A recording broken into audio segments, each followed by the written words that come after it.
మీకు విషయం తెలుసా అండి? పప్పులో ఆనపకాయ వేసి వండుతారండి. పప్పు ఆనపకాయని నెక్స్ట్ పాలు కూడా వేసి వండుతారు. కానీ నానబెట్టిన పెసరపప్పులో కూడా ఆనపకాయ వేసి వండుతారు.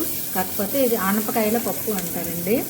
అయితే ఇది ఎలా చేయడం నేర్చుకుందాం. ముందుగా పెసరపప్పుని ఒక ఆనపకాయ మొత్తము వండితే కనుక ఒక పెసరపప్పు ఒక అరసొల్ల పెసరపప్పు అయితే సరిపోతుంది. దీన్ని ముందుగా నానబెట్టి పక్కన పెట్టుకుంటామండి.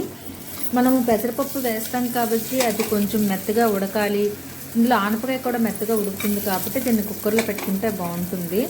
పైన పెట్టుకుంటే తోటకూర పెసరపప్పు వండినట్టు పప్పు అన్నది మెత్తగా ఉడకదండి కళాయిలో వండితే. అందుకనే కుక్కర్లో పెట్టుకోవాలి.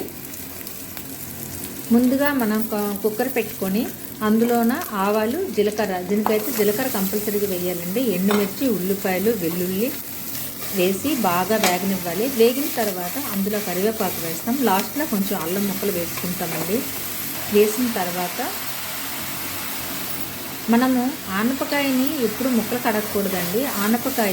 కాయని పైన తొక్క అదే చెక్కు తీసిన తర్వాత ఆనపకాయని కడిగి ముక్కలుగా కట్ చేసుకోవాలి.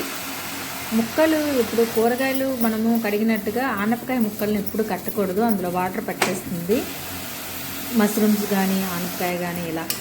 ఆ తర్వాత కొంచెము ముక్కలు కూడా వేయిస్తామండి. వేయించిన తర్వాత మనం అందులోనే పసుపు కారం వేసిస్తాము. ఉప్పు వేయమండి. వేయకుండా చాలాసేపు వేగుతుంది. వేగిన తర్వాత పెసరపప్పు నానబెట్టింది ఉంది కదా, అది వేస్తామండి. అది కూడా వేసి కొద్దిసేపు వేయిస్తాం. వేయించిన తర్వాత అప్పుడు రెండింటికి కలిపి మనం సాల్ట్ వేసుకుంటామండి. దానికి సరిపోయినంత సాల్ట్ వేసుకుంటాం. సాల్ట్ వేయకముందే కొంచెము నీరులా వచ్చింది, కానీ ఇప్పుడు సాల్ట్ వేసాక ఇంకెక్కువ నీరు అనేది వచ్చేస్తుందండి.